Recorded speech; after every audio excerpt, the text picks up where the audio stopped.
Tocs et clochers se terminent en apothéose par une immense soirée de gala autour d'un dîner gastronomique aux couleurs du Brésil, avant que le carnaval de Limoux envahisse les lieux.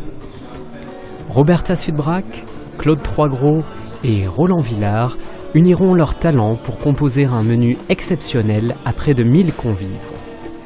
Dioniso Chavez, sommelier, l'accordera aux meilleures cuvées des vins et vignerons du Sieur-d'Arc. We are très contente de rester à Tocs et Clochers. We are soif. Professionnels français et internationaux ont été conviés à cette manifestation d'exception. Bonsoir. Vous savez, les Belges sont des grands consommateurs de vin, nous sommes des épicuriens, on aime bien entendu tout ce qui est les plaisirs de la table.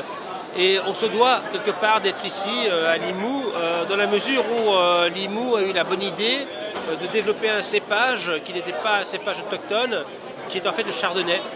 Nous en Belgique, on aime tous les vins. Pour nous, il n'y a aucun problème à avoir un grand chardonnay qui vienne de Limoux et nous le consommons avec plaisir.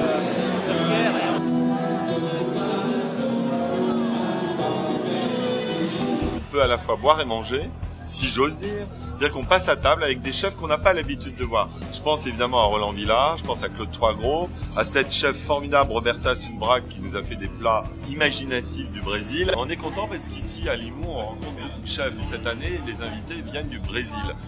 Aujourd'hui, comme participant, comme invité d'honneur, on va faire le repas de gala avec plusieurs amis cuisiniers et restaurateurs brésiliens. C'est un moment assez spécial parce que mon père était le premier, donc Pierre, que vous avez interviewé il y a quelques instants, était le premier à ouvrir, disons, à faire le premier festival de Tocs et Clochers. L'association des mets et des vins est très importante dans notre métier. Je dirais qu'aujourd'hui, la cuisine est à la mode, le vin est à la mode, et quand on sait, on a des connaissances d'harmonisation sur le vin et la cuisine, c'est important pour valoriser que ce soit l'un ou l'autre. Je suis arrivé en 79 pour ouvrir les affaires à Gaston Lenôtre. 79, on était au sommet de la nouvelle cuisine. Mais un marché incroyable devant moi avec des produits brésiliens sensationnels, surtout fruits, je dirais, fruits et légumes. Et donc j'ai incorporé ces produits brésiliens du jour le jour, du marché, de la saison, du petit producteur de la région, dans une cuisine française. Et donc j'ai formé une propre personnalité, sans le vouloir, juste pour avoir des produits frais. Et une personnalité qui on peut appeler ça d'une nouvelle cuisine brésilienne ou d'une cuisine franco-brésilienne. Alors la signature, eh ben, c'est marrant, c'est celui que je vais préparer ce soir d'ailleurs, qui est un poisson à la banane. Ouais. Alors qui est vraiment à une consonance très brésilienne.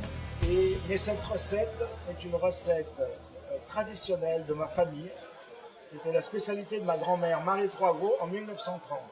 Merci beaucoup. Merci à vous. Bon, j'espère que vous pouvez déguster ce plat et penser un peu à la tradition de la famille et au Brésil en même temps. Bon appétit. Dans une ambiance à la fois mondaine et bon enfant, on découvrira une cuisine franco-brésilienne inventive. Fusion gourmande des tropiques et de la technique bleu-blanc-rouge, surprenant à la fois invités internationaux et régionaux. C'est la première fois qu'on est invité dans ce lieu magique. Je suis complètement surpris parce qu'on n'imaginait pas, donc en venant ici, se retrouver dans une manifestation pareille. Mais là où je suis encore plus étonné, c'est de voir la qualité des mets qui sont servis et surtout la qualité de ces vins. Très belle place parce que c'est un des plus beaux cépages qui existent et qu'on retrouve essentiellement en Bourgogne. Et on montre qu'on est capable de faire peut-être aussi bien. Alors, tous les vins que j'ai sélectionnés pour aujourd'hui, j'ai dégusté à l'aveugle. En bouche, c'est un vin gras, c'est un vin puissant, c'est un vin blanc avec son cœur, il est rouge, mais la couleur est blanche. Merci beaucoup. Excusez-moi pour mon français.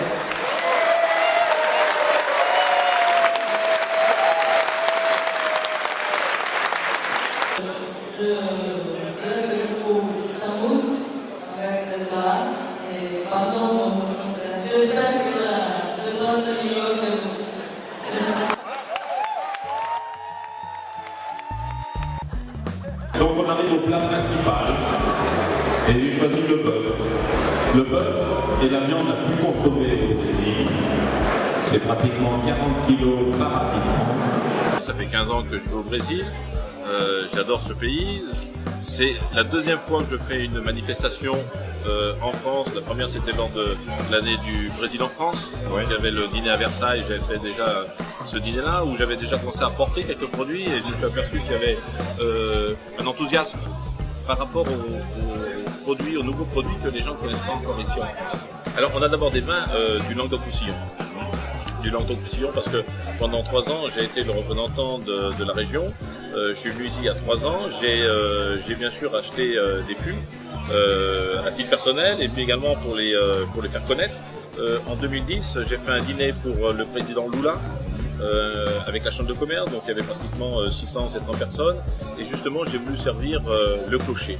Les personnes sont loin d'imaginer qu'on peut avoir des très très bons chardonnays dans le Languedoc-Roussillon. Et donc c'était une manière pour moi justement de faire voir que même sur des grandes tables on pouvait servir. Voilà, je vous souhaite un bon appétit. Merci. Cette année encore, les vignerons du Sieur d'Arc ont su offrir une soirée de clôture d'exception, forte de chefs et de sommeliers de renom.